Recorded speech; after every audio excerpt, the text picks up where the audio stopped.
Vous écoutez le podcast Fluidité, épisode numéro 10.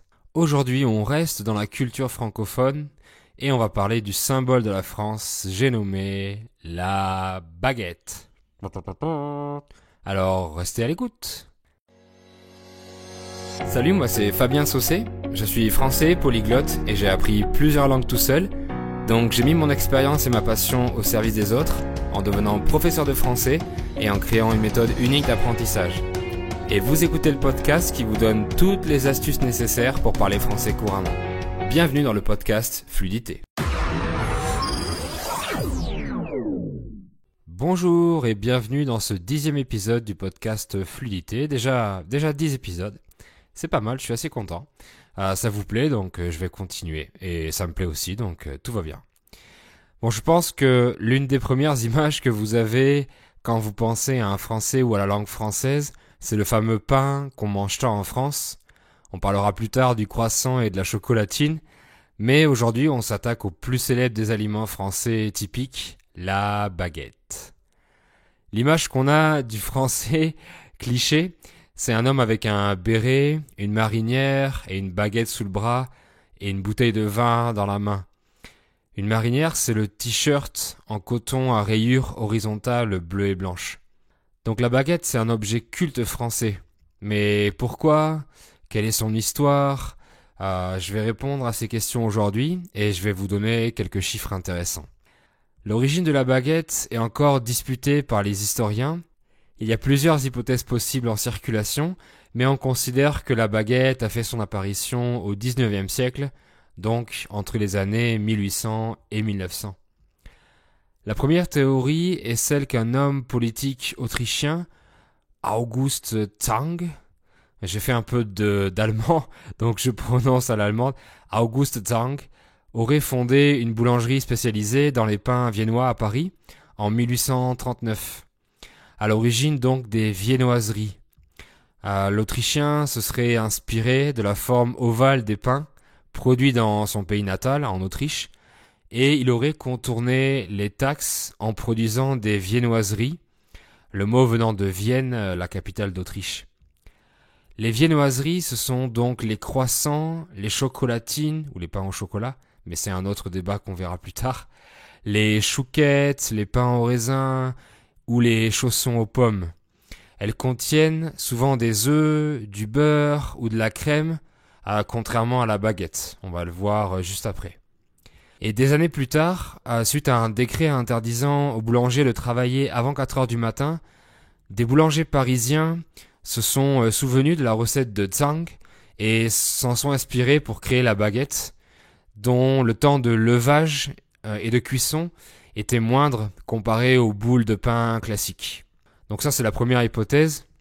La deuxième hypothèse, est celle que les pains étaient ronds et les boulangers de Napoléon III auraient trouvé une forme de pain allongée pour que les soldats le transportent plus facilement.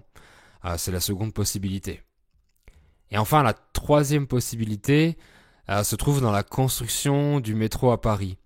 Il y avait des soucis de bagarre entre les ouvriers à cette époque, et les ouvriers portaient toujours un couteau avec eux pour couper les tranches de pain, qui étaient à l'époque de grosses miches rondes. Alors la miche, c'est un pain que vous pouvez encore trouver chez les boulangers français. C'est un très gros pain d'environ 1 kilo, je crois, et c'est le pain qui a été utilisé avant la baguette. Il se conserve plusieurs jours, à la différence de la baguette que vous devez racheter quotidiennement. Donc, il aurait été demandé à un boulanger de créer un pain de forme allongée qui puisse se couper sans couteau pour éviter justement que les ouvriers aient des couteaux quand ils étaient dans les galeries en train de construire le métro. Et par conséquent, pour les puristes du pain, les puristes de la baguette, il ne faut pas couper la baguette au couteau parce que ça porte malheur, mais à la main en fait. La baguette aurait donc été créée comme ça à la fin du 19e siècle. C'était la troisième possibilité. Et c'est justement depuis 1920 que le succès de la baguette est national et qu'elle remplace la grosse miche qui est, elle, plus familiale. Mais durant la Seconde Guerre mondiale, la qualité du pain baisse et l'aliment est même considéré comme mauvais pour la santé. Donc la popularité de la baguette diminue. Et il faudra attendre les années 60 pour que les études montrent que finalement l'aliment n'était pas néfaste, évidemment. Mais, et encore un mais, dans les années 80, les boulangeries industrielles se développent et le pain devient de mauvaise qualité gustative. On préfère la quantité à la qualité. Donc, un collectif de boulangers, un ensemble de boulangers se réunit pour créer l'entreprise Banette pour reprendre la main sur la qualité de la baguette. Et le gouvernement s'en inspire et crée le décret pain de tradition française. C'est-à-dire que la baguette doit respecter des conditions très précises. Elle doit être fabriquée seulement avec les ingrédients suivants: la farine de blé, l'eau, de la levure ou du levain et du sel. Et elle peut contenir quelques additifs, mais pas beaucoup. Donc maintenant, vous savez que le nom baguette est contrôlé. Il y a un décret, il y a une loi française qui encadre la baguette et qu'elle est faite partout en France de la même façon. Donc de nos jours, la baguette, et c'est comme les tortillas au Mexique, la pasta en Italie, presque tous les foyers en mangent au repas et tous les jours en fait. On l'achète le matin quand elle est fraîche, on la consomme au déjeuner, puis ensuite au dîner, et le lendemain matin, s'il en reste, on la termine au petit déjeuner et on en rachète une autre le matin. D'ailleurs, entre 6h et 11h, c'est là où il y a le plus de monde dans les boulangeries en France.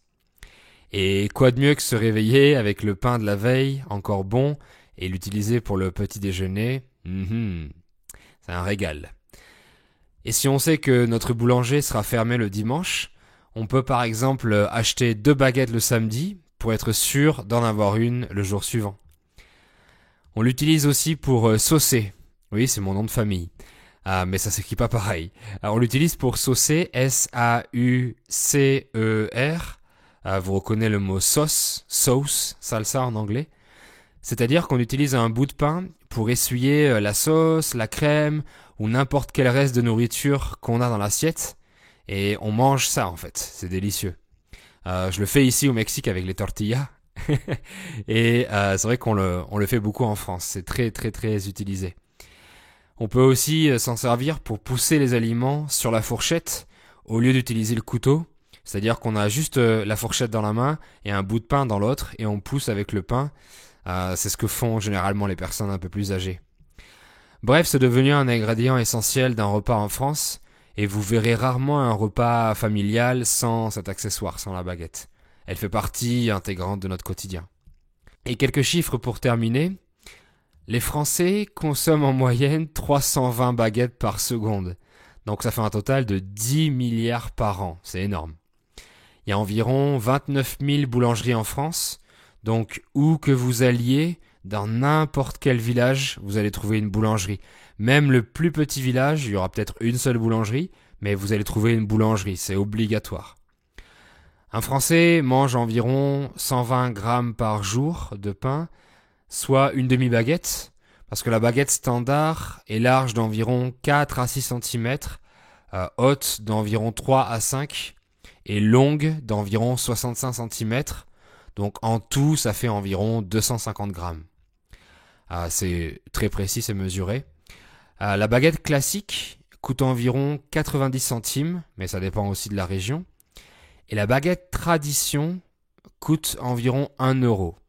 Donc il y a 2 sortes de baguettes vendues dans les boulangeries, la classique et la tradition. La tradition, elle peut pas avoir été congelée ou surgelée, et elle utilise des temps de repos plus longs, et ne peut pas avoir d'additifs, à la différence de la classique. Donc elle est meilleure et elle est plus croustillante. Donc si vous demandez une baguette, la boulangère peut vous demander classique ou tradition. Par conséquent, maintenant, vous connaissez parfaitement la différence. En France, il y a différents types de baguettes. Par exemple, vous pouvez trouver des baguettes plus fines. Elles s'appellent des ficelles et font environ 120 grammes, ce qui est la moitié de la baguette normale. Et si vous êtes seul, c'est pas mal. C'est une bonne alternative. Voilà, maintenant, vous savez tout sur la baguette. J'espère que cet épisode vous a plu. J'ai mis un module de commentaires sur mon site internet, donc podcast.lefranchouté.com. Donc n'hésitez pas à me donner vos impressions, vos suggestions, vos idées de podcast, vos retours. Je suis ouvert à tout. et vous pourrez avoir la transcription écrite de cet épisode, ce qui est très pratique si vous êtes débutant ou si vous voulez réécouter l'épisode une deuxième fois en lisant le texte et en cherchant les mots que vous connaissez pas par exemple. Et n'oubliez pas que si vous voulez écouter du français, je vous propose toujours un guide gratuit de contenu et d'outils de plus de 80 pages avec les séries, les chaînes YouTube, les artistes du moment et toutes les explications et les liens cliquables directement dans le PDF. Donc vous allez sur lefanchouté.com/es et vous téléchargez le guide gratuit PDF dans votre boîte mail. Voilà, je vous remercie beaucoup d'avoir écouté ce podcast et je vous dis à très bientôt pour un nouvel épisode. Salut, prenez soin de vous, à bientôt.